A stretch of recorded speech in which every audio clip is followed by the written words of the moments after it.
রাজকীয় স্বাদের বুটের ডাল এত মজা হয়, বাসায় ট্রাই না করলে বুঝতে পারবেন না। এটা দিয়ে আপনি নান বলেন, পরোটা বলেন, রুটি বলেন, লুচি বলেন, সাদা গরম ভাত বলেন, পোলাও বলেন, সবকিছুর সাথে এই ডাল দিয়ে আপনি খেতে পারবেন।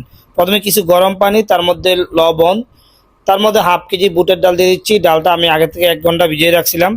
এগুলি এখানে সুন্দর করে নাড়াচাড়া করে 100% বয়েল করে নিতে হবে। আপনি ভালোমতো এখানে 100% বয়েল করে নেবেন। যখন আপনার ডালটা নরম হয়ে যাবে এরকম, এরপর আপনি ডালটা সুন্দর করে পানি সেকে রেখে দিবেন। এখন আমি একটা কড়াইতে সয়াবিন তেল দিয়ে দিচ্ছি পরিমাণ মতো।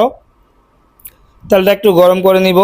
এরপরে তেজপাতা, এলাচি 3 পিস, কিছু আস্ত জিরা আর কিছু দারচিনি দিয়ে দিচ্ছি। তার মধ্যে কিছু পেঁয়াজ বেরেস্তা, আপনি চাইলে কাঁচা পেঁয়াজও বেরেস্তা করে নিতে পারেন এখানে। তার মধ্যে 2টা পেঁয়াজ ব্লেন্ড করে দিয়ে দিচ্ছি, 3টা টমেটো পেস্ট করে দিয়ে দিচ্ছি, আদা রসুন পেস্ট 2 টেবিল স্পুন মতো। এটা সুন্দর করে ভুনা করে নিব 5 মিনিট। 5 মিনিট নাড়াচাড়া করে ভুনা করে নিয়ে আমি যে বুটের ডালটা সিদ্ধ করছি ওখান থেকে কিছু ডাল আমি ব্লেন্ড করে রাখছিলাম যেন গ্রেভিটা গাঢ় হয়, খেতে ভালো লাগে, ওগুলি দিয়ে দিচ্ছি। এখন সবগুলি ইনগ্রিডিয়েন্টস ভালো মতো এখানে কষায় নিতে হবে যেন কাঁচা স্মেল যেটা থাকে সেটা চলে যায়।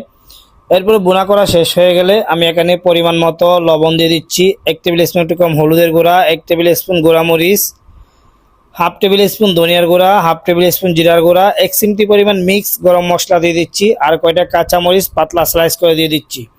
এগুলি দিয়ে সুন্দর করে নাড়াচাড়া করে গ্রেভিটা সুন্দর করে কষায় নিব। যখন আপনার গ্রেভিতে কাঁচা গন্ধটা চলে যাবে অল্প একটু পানি দিয়ে দিচ্ছি। পানি দিয়ে আরেকটু সুন্দর করে আমি গ্রেভিটা রান্না করে নিব এখানে। যখন আপনার গ্রেভি থেকে তেল ছেড়ে দিবে তখন আমি যে ডালটা বয়েল করে রাখছিলাম সেগুলি দিয়ে দিচ্ছি। এগুলি দেওয়ার পরে চুলার আঁচটা মিডিয়াম করে দিব। মিডিয়াম করে নাড়াচাড়া করে যেন গ্রেভিটা আপনার ডালের মধ্যে ঢুকে 5 মিনিট পর্যন্ত এখানে নাড়াচাড়া করে সুন্দর করে চুলার আঁচটা মিডিয়ামে রেখে রান্না করে নিতে হবে যেন গ্রেভিটা ডালের মধ্যে ভালো মতো মিশে যায়। এটা অবশ্যই খেয়াল রাখবেন, বাসায় একবার ট্রাই করে দেখুন ভাই, অনেক মজার একটা ডালের রেসিপি। সকালে নাস্তা যদি আপনার এই ডাল থাকে আর কোনো কিছু লাগবে না। এখন আমি একটা ফ্রাই প্যানের মধ্যে ঘি নিয়ে নিচ্ছি, অল্প একটু, বেশি না।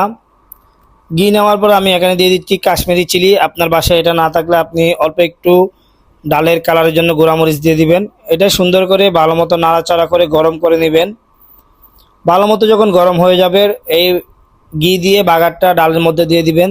এই ঘি দিয়ে ডালে বাগারটা দেওয়ার কারণে ডালের টেস্টটা আরও বৃদ্ধি হয়, অনেক ভালো একটা স্মেল আসে, খেতে ভালো লাগে। এখন আমি আরেকটু সুন্দর করে নাড়াচাড়া করে নিচ্ছি যেন বাগারটা ভালো মতো মিশে যায়। ওইভাবে সুন্দর করে নাড়াচাড়া করে নেবেন। নামানোর আগে দিয়ে দিতে হবে অল্প একটু ধনিয়া পাতা কুচি, বেশি না, হালকা। আমি এখানে ধনিয়া পাতা কুচি দিয়ে আরেকটু নাড়াচাড়া করে ডালটা উঠিয়ে নিচ্ছি। আমার ডালটা এখন তৈরি।